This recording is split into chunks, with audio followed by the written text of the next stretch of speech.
Hello, welcome. We're gonna have a little chat today. This is Megan McDonald, and I'm talking with Darlene Teahen. And we've been talking for years now. We first met actually at a party, like a solstice party, A, perhaps. a cacao solstice party, I believe. Yep. And Mm. ended up talking about all things health and holistic and how people work. And I remember saying something at the time about because you had said you were a naturopath or not doing naturopathic work, and I Hmm. had said, "Oh, I'm looking for someone, but I want someone who's okay with the fact that I do Shivambhu, that I work with urine therapy." And you were so open and we're like, Yeah. "Okay, I don't do that, but sure."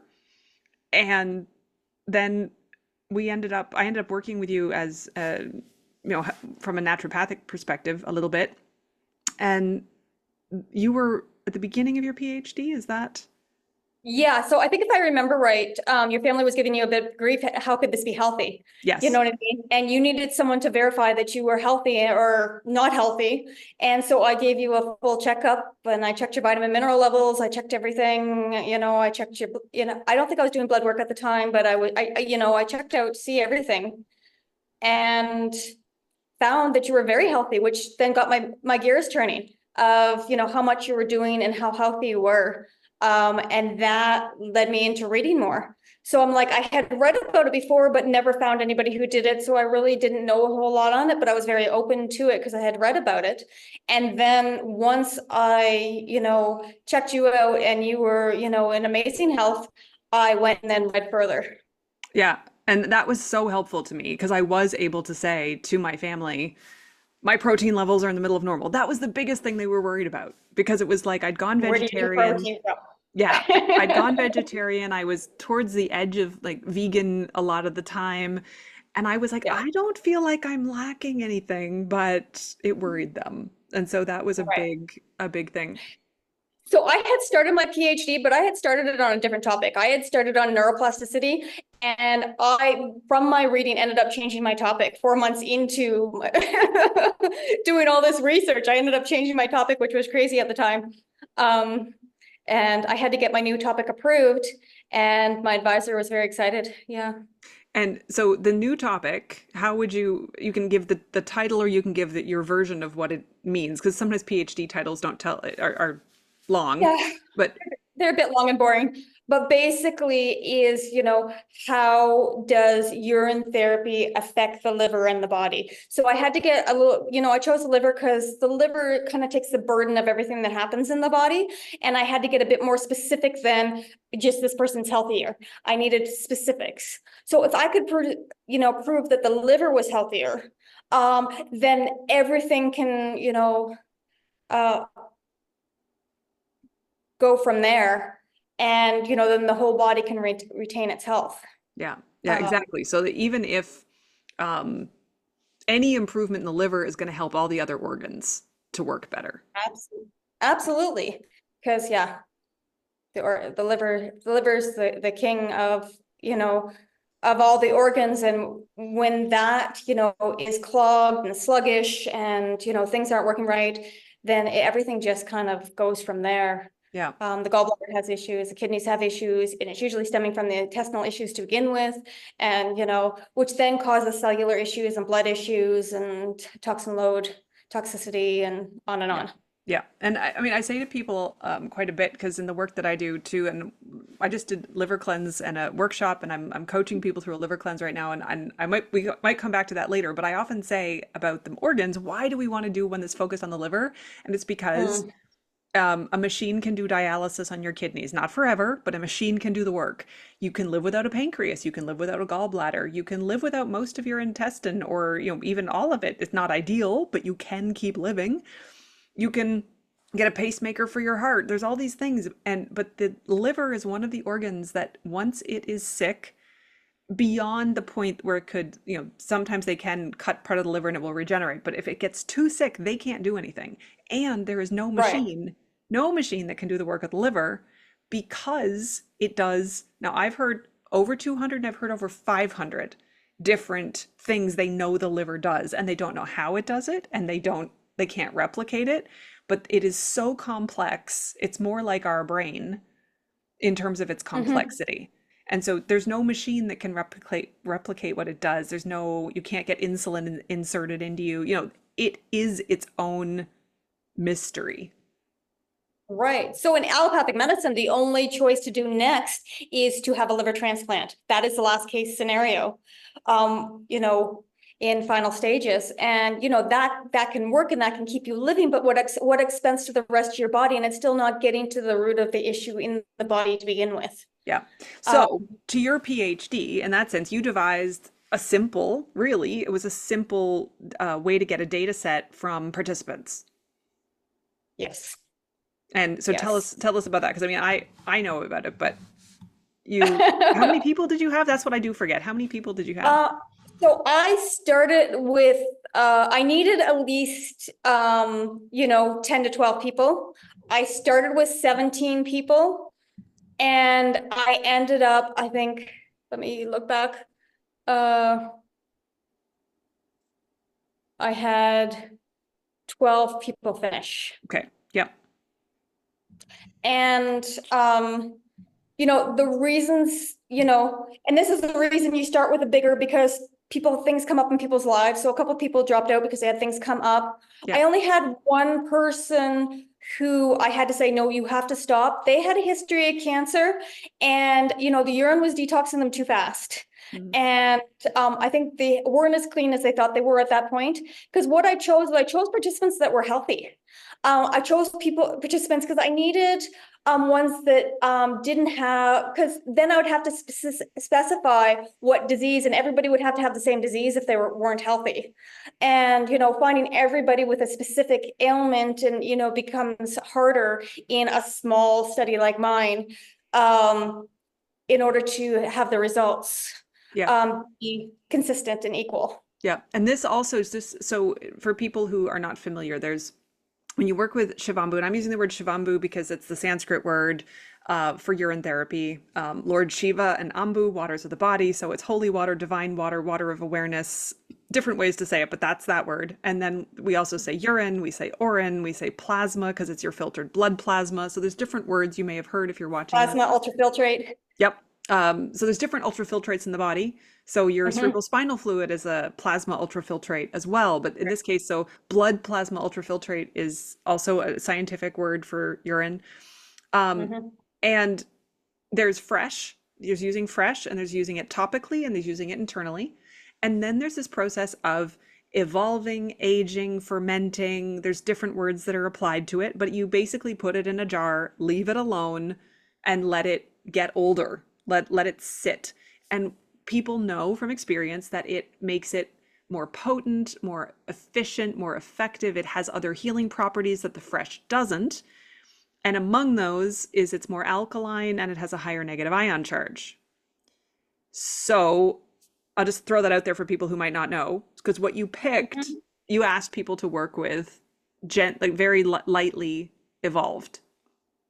So when I, you know, had to come up with my methodology, I had to come up with, you know, when I was trying to think of what I'm going to do, I decided to use 2-week aged.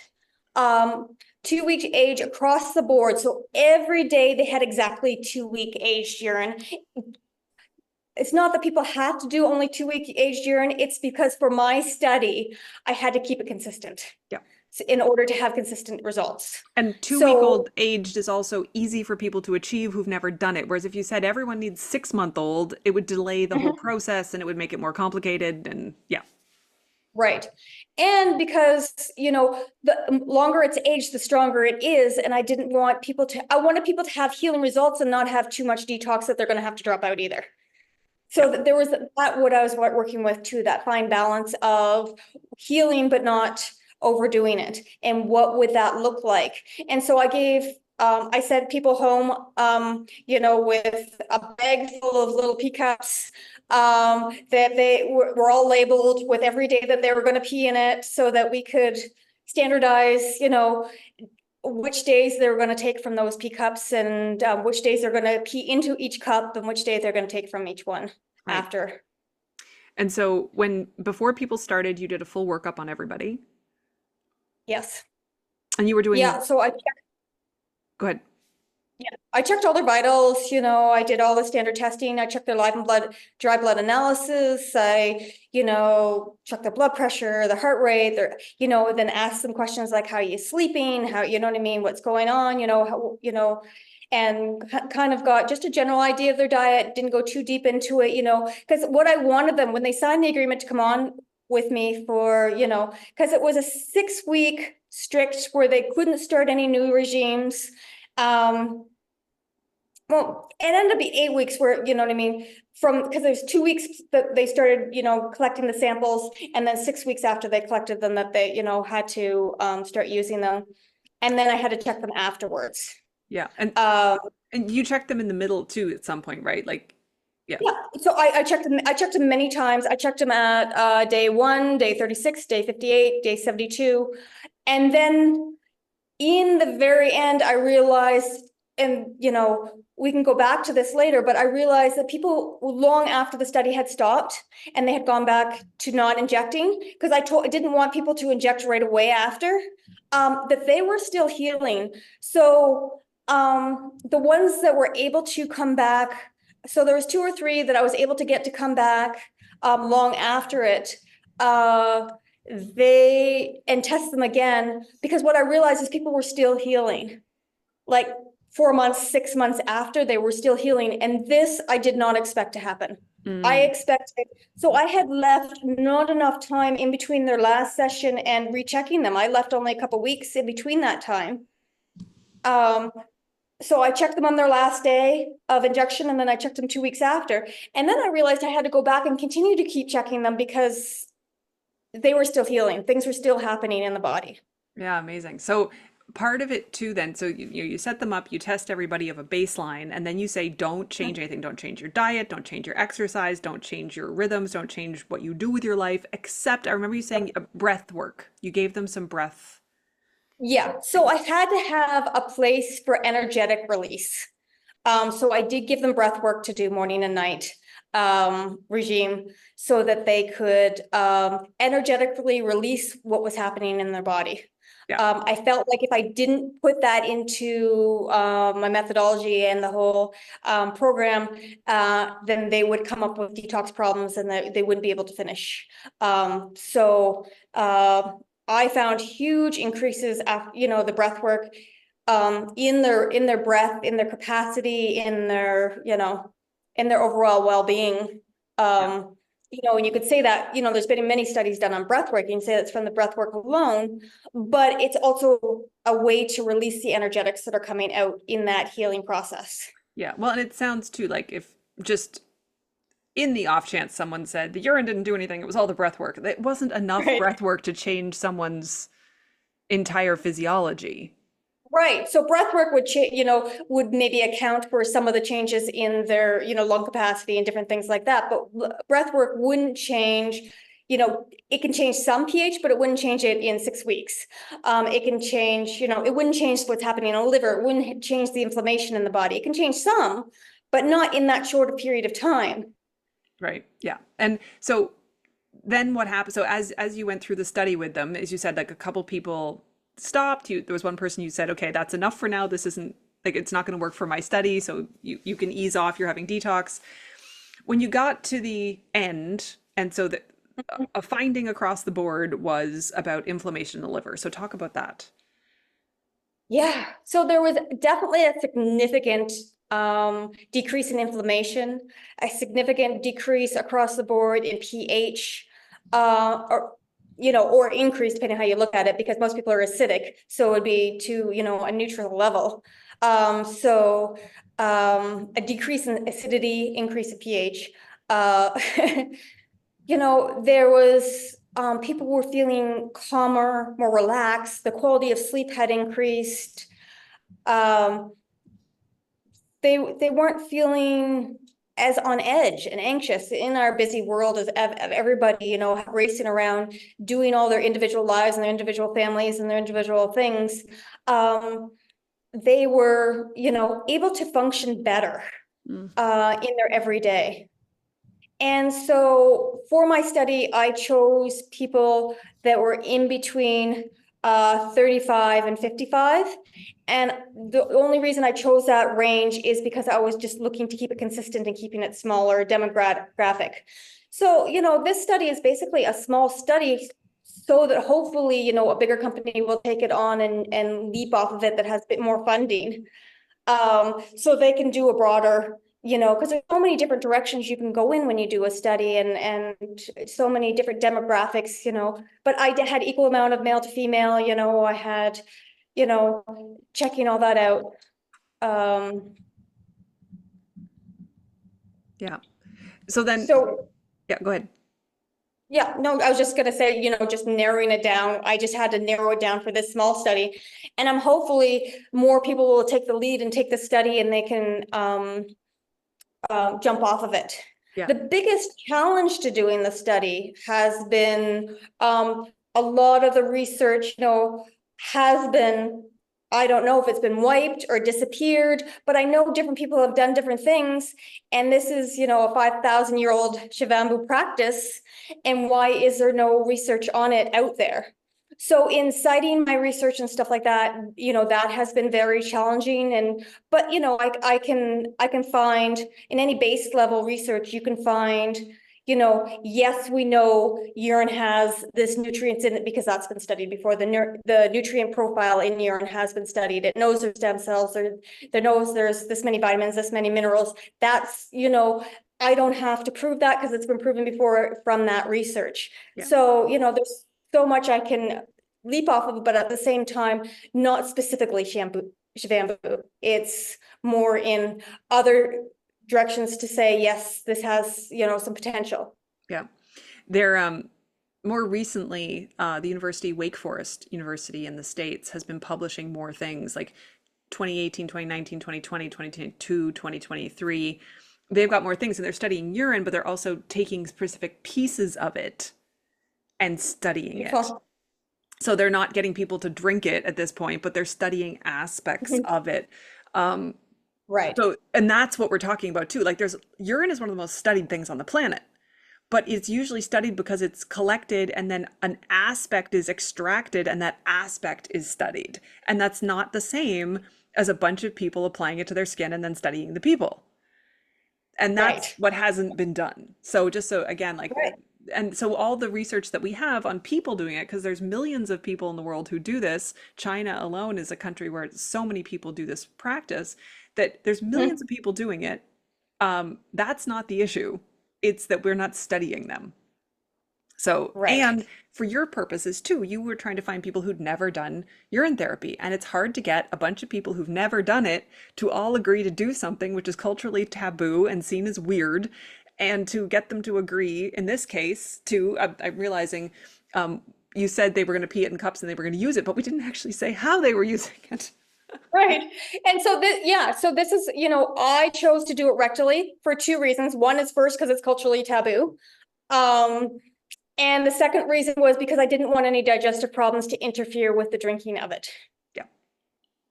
Yeah. And so rectally, there are little tiny syringes you can get, like, 10 milliliters, 20 milliliters. There's small syringes on the market. And you just had people insert, was it 10 or 20 that you went with in the end? I went with 5 milliliters. Okay, so it was even 5 milliliters. Okay. Yeah, so it was just the smallest you can get of needleless syringes. So it was very, so it's a teaspoon. You're inserting a teaspoon. That's what 5 milliliters is, and in the colon and the rectum there is portal veins, and they go directly to the liver. And this is what I'm looking for. I didn't want so much that it was going to be an enema and come back out. I wanted just a small amount so that it'd be absorbed into the system and stay there, and go directly to the liver was my goal. Yeah. Without having to do needle injections, have them come in and do needles every day, without having to do big, heavy procedures. How can we do this simply, inexpensively, at home for everyone to do, and see results? And in that sense too, there's the portal vein that goes into the rectum, but there's also the vagus nerve. And the vagus nerve is often cited as a way to help detoxify or help the liver, is by calming the vagus nerve. And then of course that's going to the brain. So you have this communication from the intestine to the liver, past the heart, to the brain through that nerve as well. there's so many different intricacies that could be studied there of, is it, is it, not getting the adrenals to be as hyper, and is it calming it that way? Or is it just because the, liver's not as taxed and you're not juggling as many balls every day, you know what I mean, when the liver's not as taxed. And so there's so many different things that could be studied just in that alone. This is like, study after study after study could be done with so many different demographics and so many different, kind of fine tuning of what they want to study and the benefits. Yeah. Along with finding that everyone had the reduced liver and liver inflammation and everyone was calmer, I remember you talking to me a little bit about sometimes it highlighted something else that somebody was deficient in, or something, not that there was like an illness that popped up, but that once that 6 weeks was over, then there was sometimes some rebuilding to do with people because now you could see where there was a lack or a deficiency. Right. And traditionally this happens with any kind of detox or cleanse that happens. And so then you can kind of look at that, urine in the same field as any other detox and cleanse that's being done, whether it's a coffee enema, whether it's a water fast, whether it's, you know what I mean, a juice cleanse. Because there is, once you've done deconstructing, there's a rebuilding that needs to be done. And then energetically integrating that too. And all of that needs to be, some people had some other things come up. And so when some things are healed, then other issues are able to come to the surface. So it's kind of peeling that onion of our health, of, getting to the root of the issues. Yeah. For the future, sort of looking at it, because I know you haven't published it yet, are you looking to like finish it, obviously? And I mean, I know, I did a PhD as well in a different field, but just getting it done, like right at the end when you're so close, that's the hardest part, to get that last piece done. So all the encouragement in the world for you to get that done, but also then Thank you. publishing short version papers, publishing Yeah. other things that people could access. Is that part of your plan? I have many books in my plan. I have one book out right now on integration, but I have other books that are, keep popping up. And as information comes into my head, I've been funneling them into kind of different pages in my organizer of, where they fit, so I don't lose those trains of thought as they come in, so that I, can remain focused on what I'm working on now. Yeah. One of the things I was talking about today, because I'm actually I lead a course, which is, I mean, it's actually about alchemizing. That's how I call it personal alchemy. And so Shivambu is a main piece of it for me. Shivambu is so alchemizing. It changes us from one state to another. But I also I go through habits, I go through other things that work with people and spiritual processes and things that people can do. But today we were actually talking about how urine is so expansive and that it expands because we put more of us into us, whether it's through the skin or through drinking or whatever we do, we end up being more of ourselves and expanding ourselves in a way. And we learn to hold more energy through doing those practices. But you were mentioning too that you really felt like your life expanded, the number of people you came into contact with, and that you do multiple things. It's not that it's 100% Shivambu only that did this, but you noticed a big shift with the Shivambu work. Right. And I do believe there's this relationship between the healer and the healee. And when multiple people are healing at once, then all of a sudden it comes back on me and it expands me too. And there is this back and forth that we're all healers and we're all healees and we're all teachers and we're all the students. This interrelationship that could be studied and philosophized on for years and years of what does that look like and what does happen, so that as your energy expands, you become the fuller expression of you. And that is what full healing is to be your fullest expression. Yeah. Is to be the fullest you can be, so you can create the life of your dreams. Anything you ever dreamt of, it can be big or small, but with big creative dreams. It's whatever you want to create. And so this has been part of my struggle in finishing it because my life just exploded energetically. And it's hard to put that into quantitative words of what that looks like, of, people reaching out to me, which I love, but like, just this exchange of energy back and forth, and learning from different people and their experiences with Shivambhu and their experiences with other healing modalities that I've been working with. And it is just, the whole world has just, my world has just got really big, really fast. And I believe a lot of it has to do with the Shivambhu and just expanding my frequency with it. Becoming more of myself, letting go what didn't serve me anymore, letting go of, generational things, letting go of any energetics that didn't feel right in the body anymore, so that I could be more me. And that's, And yeah, no, it was just, it just feels really good. Like it yes. feels, the more you are you, you can take this deep breath and feel this inner vibrational buzz because it's you.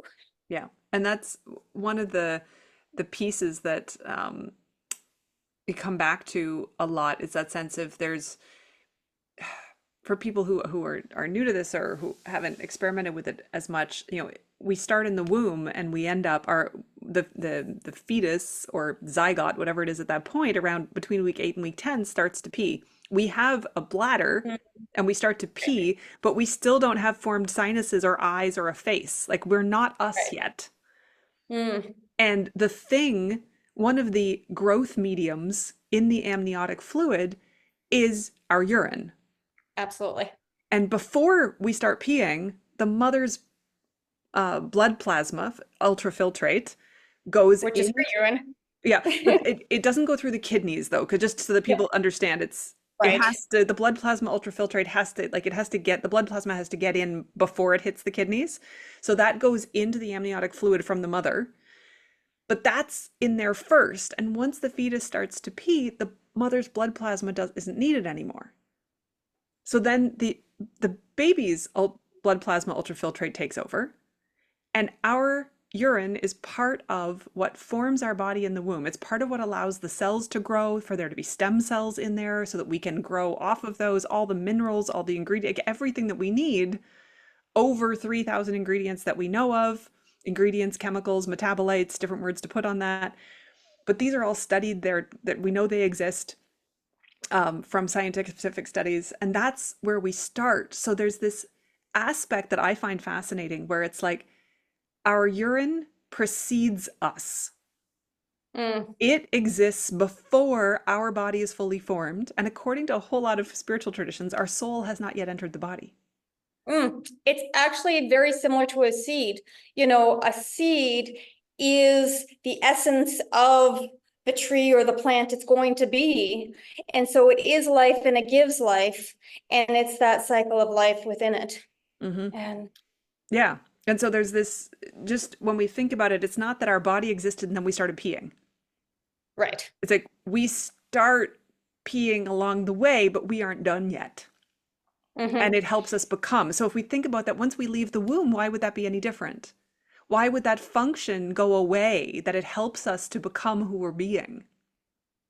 And that makes me wonder about implications for like premature babies and stuff like that. If they were fed their own urine, for let's say they're 5 weeks premature, if they were fed their own urine for 5 weeks after they were born, would that help them continue to develop things better that might not have been developed properly, and Mm, help, reduce the effect of long-term issues that'll happen in a lot of premature babies? so fascinating, even if it's just rubbed in their skin, right? Just Right. so that they had access to it. Because John Armstrong's book, one of the first, well, really the oldest English publication that we know of on urine therapy, from the 1940s, he helped a lot of people, but one of his main things was for people who were on the edge of death was to do full body rubs Right. with urine.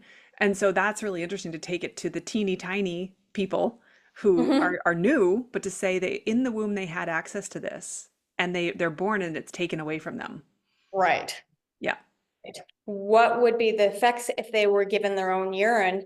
It was collected and either rubbed into their skin, given rectally or given orally. What would be the effects in their development, and how, would it develop organs that might not have been fully developed or other things? And some of them, premature babies, have eyesight issues, and some of them have some organs that aren't developed or hearts that aren't developed. And would it continue developing those organs? Yeah, fascinating. This is part of where the I just find it so fun to talk about what are all the applications, implications that Mm. come with urine therapy, because it is so broad and yet it's also so simple. Like, even if there are people who all they do is they rub it on their skin, they never drink it, they don't do anything else with it, but they're letting their body take back in this incredibly complex medicine, but it's a very simple practice. It doesn't have to be anything complicated in order to engage with this. And this is part of what intrigued me to do the research on it, because it's very inexpensive for anyone to do as a practice. A lot of times when people come into the office and they're like, oh, I have to buy this herb and this supplement and this supplement. And I don't want to make things complicated for people. I want to simplify it as much as possible. What will get them, to their health as easily as possible. And, and then you got to know the quality of the supplements and the quality of this and quality of this. But if it's coming from you, then you know the quality of it. And, some people could say, well, I'm not very healthy. How would my urine be good quality? But there is a little aspect of it's a homeopathic in a way, where there's a little aspect of your illness that you feed back into yourself. The like heals like, and you get a little bit of your own medicine of what you need, and it has that own healing in it. Yeah. And some of the basics that we do know as well from the scientific studies that exist is that fresh urine and evolved urine is antiviral, antibacterial, antifungal, antiseptic, antispasmodic. Like, it Right. helps with all of those things. It's also just, again, as we're talking about it, so many people say, what about the toxins? We've been told our urine is a waste product. And Right. Darlene and I are operating from the awareness and this embodied self-knowledge of having used this for years, that it's not toxic. There Right. may be trace elements of things that are identifiable if you went looking and said, if I took aspirin, can I see the aspirin in it? Well, you can probably find a trace of aspirin in it. But one of the understandings to bring to that is the aspirin that you put in your mouth, the little tiny tablet that you swallowed, it has now gone through your organs. It has been exposed to the acid in your stomach. It has gone through the bloodstream. It has been processed by the liver. It's done all these different things. It's not the same aspirin that went in your mouth. Is it detectable? Yes. But it has been bonded to through chemical processes as it's gone through your entire system. And so the trace element that's left, it's not like 100% of the pill is coming out in your urine. Most of it is going to be worked on by the liver and end up going out through your intestine and your rectum. It's not the urine that is holding the bulk of that. It's just showing that it had been in there. you know, what comes out as fecal matter is definitely waste. What comes out of the urethra, is not waste. It is the body's own medicine. It is excess fluids, it's excess minerals, it's excess, you know, stem cells, everything that we need. And it's from us. So why not take it from your own body rather than take it from another animal or another person or another thing? And when I see, it makes me so sad when I see all these plasma transplants and, all this stuff, when we have it in us. In the war, they used plant plasma when they ran out of blood. Mm, Plant plasma has the same chemical structure as blood, except for plant plasma has magnesium in the middle, which makes it green, and we have iron in the middle, which makes it red. It's the same. So then, urine, which is the plasma ultrafiltrate, is your plasma. It is what the red blood cells, the white blood cells are floating in when you look at them underneath the microscope. If you take a drop of your blood, that plasma is what you're peeing out. And it is your blood, it is you.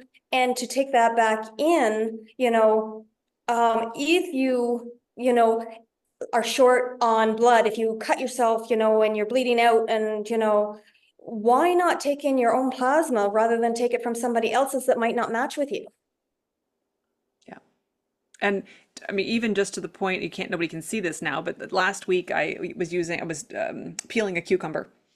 Okay. And I managed to peel off the end of my finger. Not the whole end, but it was a deep enough chunk that it was quite a bit of blood.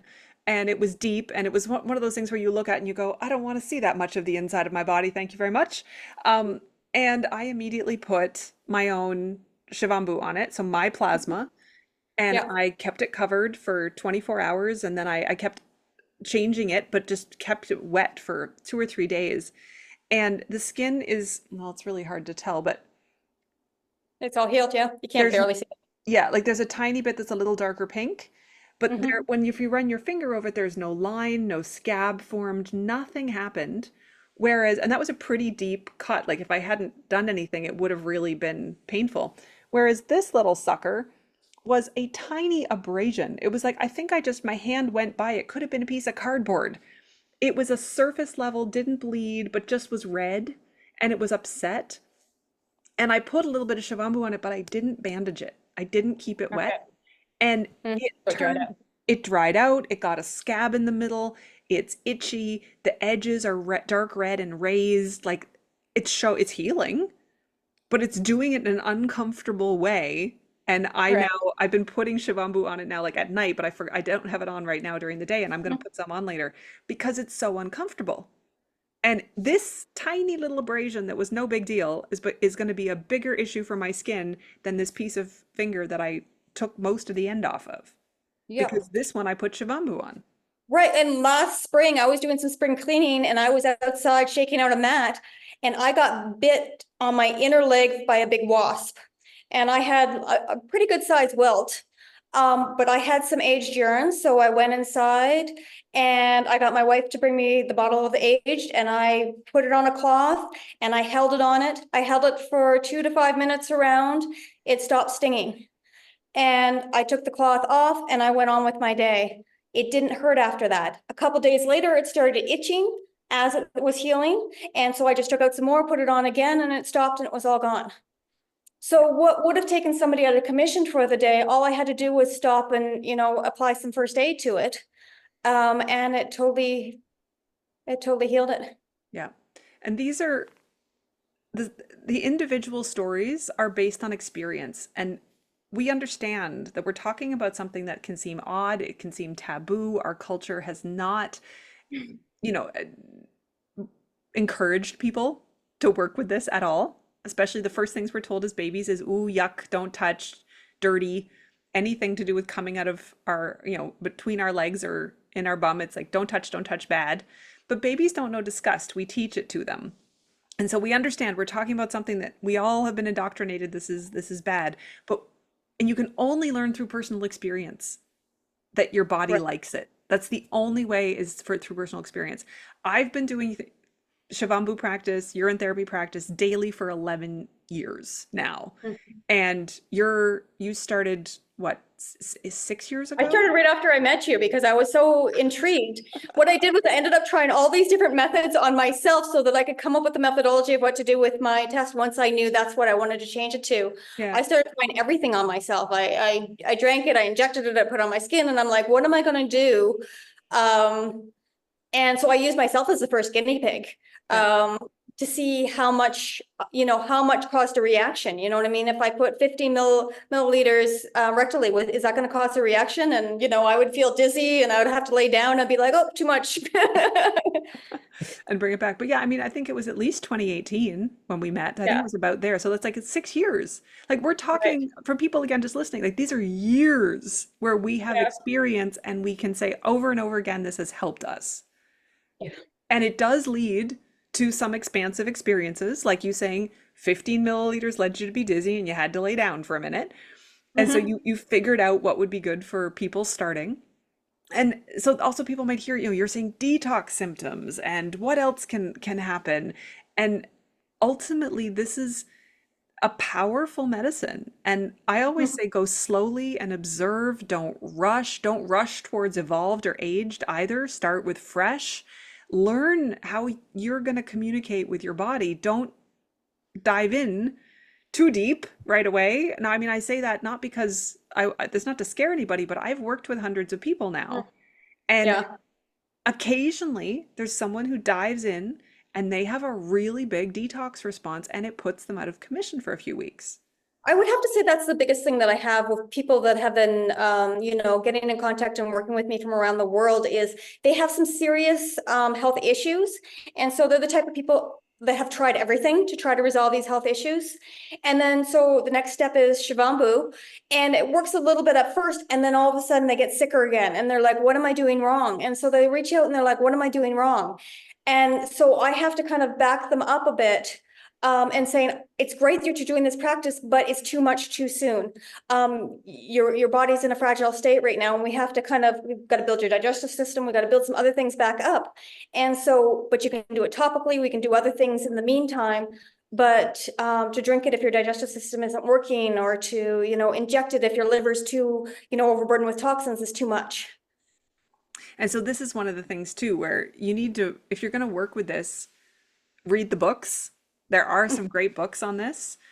Do some research. There's tons of research online. It's just starting to decide research information. There's tons of people who talk about it online, but it's finding the right trajectory for you and the Mm. right person. If you want to work with a facilitator for someone who's going to help you with it, also, is that the right fit for you? Because we all have different backgrounds and different personalities and different ways of working. So you have to also find someone who's going to be able to support what you need in the work that you're doing. And so in this case, I know, Darlene, you've talked about how you said rebuilding someone, you might have them using herbs for a while because Right. those herbs are known to help a specific organ or specific system. It's not that Shivambu isn't going to do that, but the herbs are going to help the person more gently in a way. Sometimes Shivambu is very to the point. Yeah, it's the point. It's a little too strong sometimes. And so we might have to do some reconstruction and then introduce the Shivambu slowly. Yeah. And then see what else comes up. And then we might have to back up again and then introduce it again slowly and fix some other things. And then, keep going until everything is healed. And this is what we want. We want to see, I have a very, when I'm working with somebody, I look at all of their baseline levels and I make sure, because we want to get to the root of what's going on, physically. And then, the energetics. Yeah. That's the other side of the teeter-totter. Once you can't have this quantum leap in healing without, also addressing the emotional and spiritual balancing that takes place, that might be trapped in the cells. Yeah. And And like this is again the different approaches that work, but to understand that the body is complex. And when you say too, I've seen this so many times as well, somebody gets worse before they get better. right. But that is also what happens if people do a juice cleanse, if people do the Mhm. master cleanse, if people decide to go vegan. It doesn't, in some way, shape, or form, anything we do where we cut a bunch of stuff out and we try to, and our intention is to heal, we often get a little worse before we get better. And that's part of detox. It's like we have to feel the thing that was making us sick to begin with on its way out the door. Well, and what happens is a lot of times it comes out of the deeper tissues into the bloodstream, and it's more than our body or organs can handle in order to pull it out. And so that, those organs, and so I'll never do a cleanse on an organ system more than I know the other organs can handle it. Right. Yeah. Yeah. Because and this is where people can get into problems with doing certain detoxes, and that is because then it can shut down the organs. Then it can, you have detox just like you're detoxing from a drug. Your body can have detox symptoms. You can have the shakes, you can have, vomiting, nausea, diarrhea, twitches, tremors, crying outbursts, anything. These are all detox symptoms that your body is letting go. But you want to make sure that your body can handle it, that you have enough energetic strength to be able to handle the length and the strength of the detox, and that you're emotionally in a good place to say, yep, I'm going to take this on this week and I'm going to do it. It's not going to be comfortable, but I'll do it, get it done. And I know on the other side, I'm going to feel even better. It's one of the principles in Ayurveda when they do detoxes, and they do them usually around the seasonal changes in Mm-hmm. Ayurvedic tradition, which makes sense because the season changes and the different organs come online or take a back seat depending on where we are in the year. And one of the premises is you detox when you're healthy so that you won't get sick later. Right. And that is what a cold and flu is the body detoxing. And any cold or flu, is not, you catching and picking up things. It's your body saying, oh, they're detoxing. Maybe it's a good time for me to detox too, because I haven't detoxed in a really long time, and I've got some buildup here. And your body goes into this detox. And so then you have to go in bed for a few days. You have to drink lots of liquids, which is just flushing things out.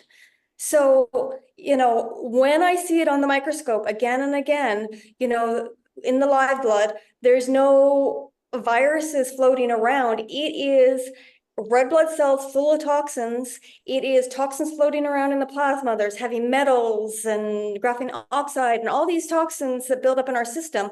That is what makes us sick, and that lowers our immune system, and that makes us more susceptible to needing more detoxes. And then we put more toxins in, and then we just can't get ahead of it.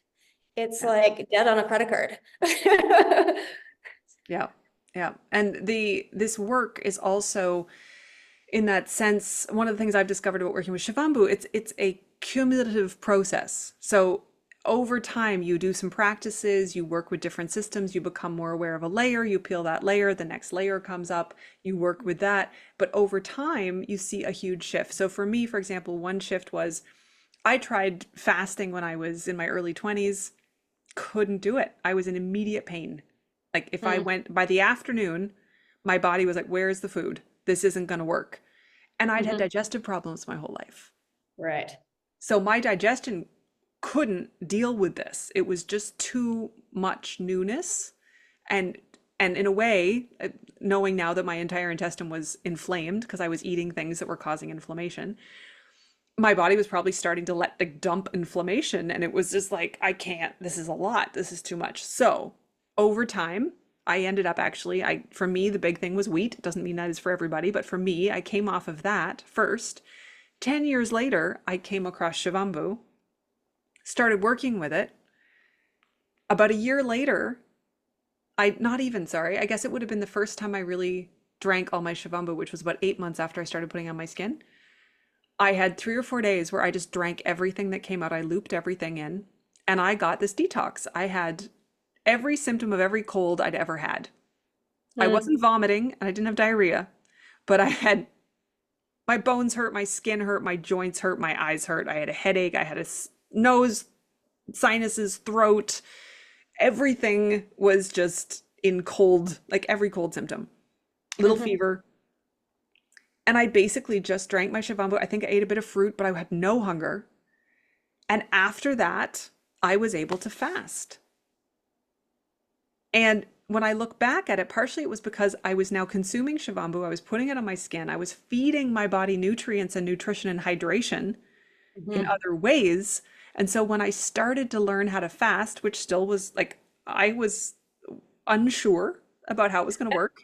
That is one of the levels that came up on everybody, is their hydration levels. Ah, okay. That's a great one to also know. Yes, because well, I want to go down that rabbit hole too. But yeah, all of this information basically came out that it was like, I could now fast because the Shivambhu was supporting my body in a way it had never been supported before. And to your point, hydration. Shivambhu as blood plasma ultrafiltrate is a structured water.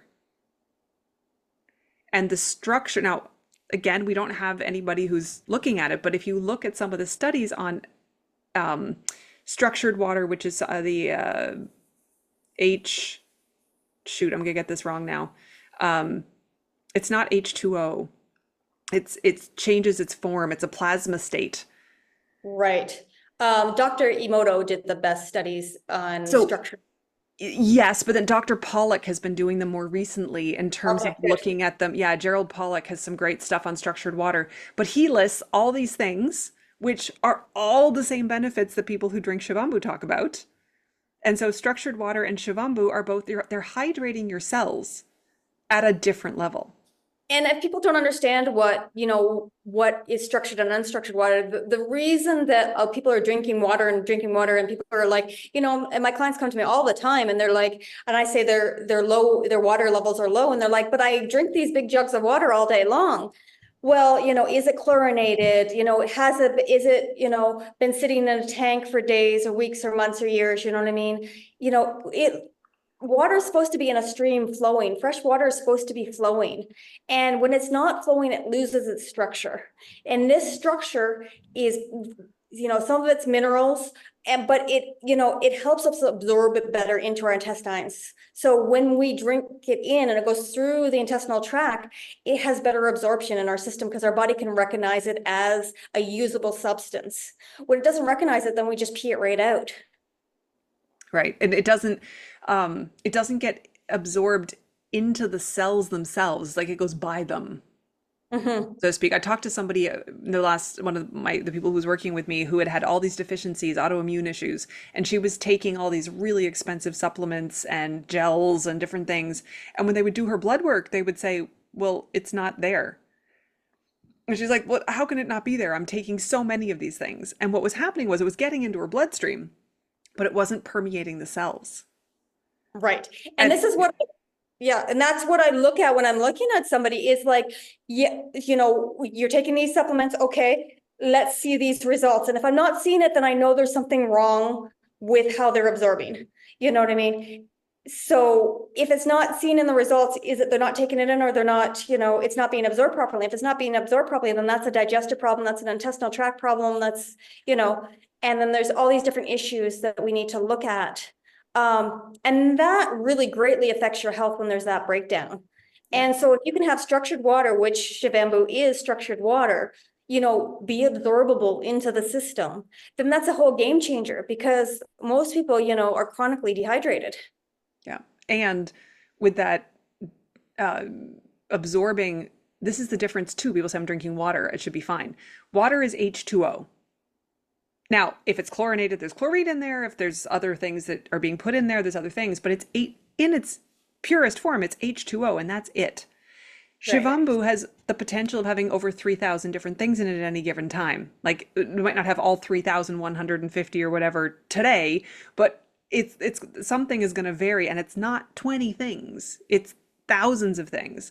So what's going into your system is an exact amount and percentages of what your body is producing at that moment. And when you start that feedback loop, your body then starts producing exactly the percentages that you need of everything to put Right. back in because it knows you're going to use it. Right.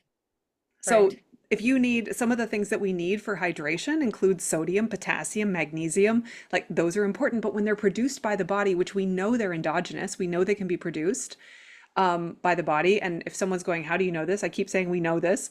The University of Alberta has a study called the Human Metabolome Study.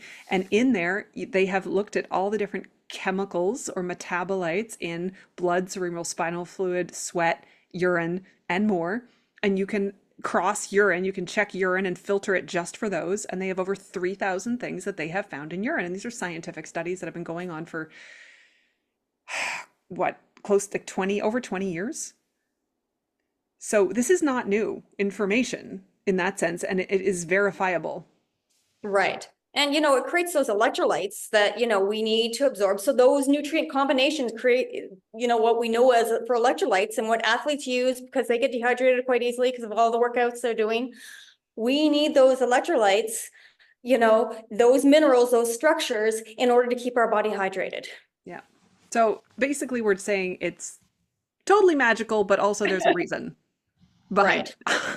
Because it does feel a little bit like magic when you have something like Darlene and I have said, where she can put it on a wasp sting. I can put it on a scrape on the end of my finger. You can use it to open your sinuses. It is the best moisturizer on your skin. It's like, how can this do everything so well? Well, and there was a woman I was talking to on one of the calls with Dr. Sage, with Brother Sage, who said she had really bad 3rd-degree burns. And she said she put a compress on every day of her 3rd-degree burns and there's not a scar. She had them all over her neck and chest. And anyone who's ever seen anybody with really bad burns, it's horrendous, the scarring and the elasticity is lost from the skin and all those, dermal level issues. To not have any scarring is amazing. Yeah. I So, had a 2nd-degree burn on my wrist a couple years ago. And right here, it was just a full blister, the whole mhm. inside. And you know how soft the skin is. And Yeah. I was baking. So it was a 400-degree oven that I touched this skin to. And I had aged Shivambu on it within a minute, and I kept it wrapped. And it it took it about 2 weeks to heal. And as it healed, there was no scab, there was no tension. The skin tissue didn't lose its elasticity. Like you're saying, it didn't have that pulling that you get from burned Right. skin. And when it was done, there was no scar. And to this day, there's nothing. There's no sign that I had a second-degree burn with blistering. Right. Yeah.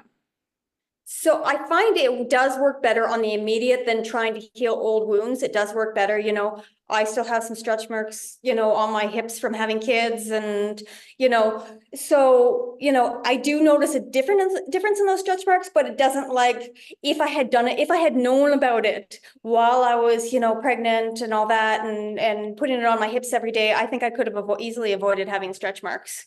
Yeah. Um, because it would have allowed the skin to have the elasticity it needs to expand for, that growth. Yeah. If we think about how much we grow in the womb and we have no stretch marks when we come out. Right. That's sort of funny. Well, we could keep going, and That there's is more to funny. talk about, but this seems like a good place to, say thank you to Darlene for talking today and for sharing. And I've had a great time because we haven't chatted for a while, and we both originally come from the same part of Canada, which is how we met, but we're not living in the same places anymore. So it's really great to connect. And to anyone watching, thank you so much for being with us, and hopefully we'll have another chat soon. Thank you, Darlene. Thank you. Thank you very much. Megan, it's just such a great time to chat with you about it and have someone that's so open and so knowledgeable on the subject. It's great. Your knowledge is very appreciated. Oh, wonderful. Yeah, you too. I'm so glad I feel like I'm much better briefed on your research now because I tell people about it all the time, but I want to get it right. So this is great. And we look forward, whatever version of you, whatever version you finish of it, we'll put that out there too and make sure people know. So Thank you for your interest. thanks for being with us. Bye. See you. Bye.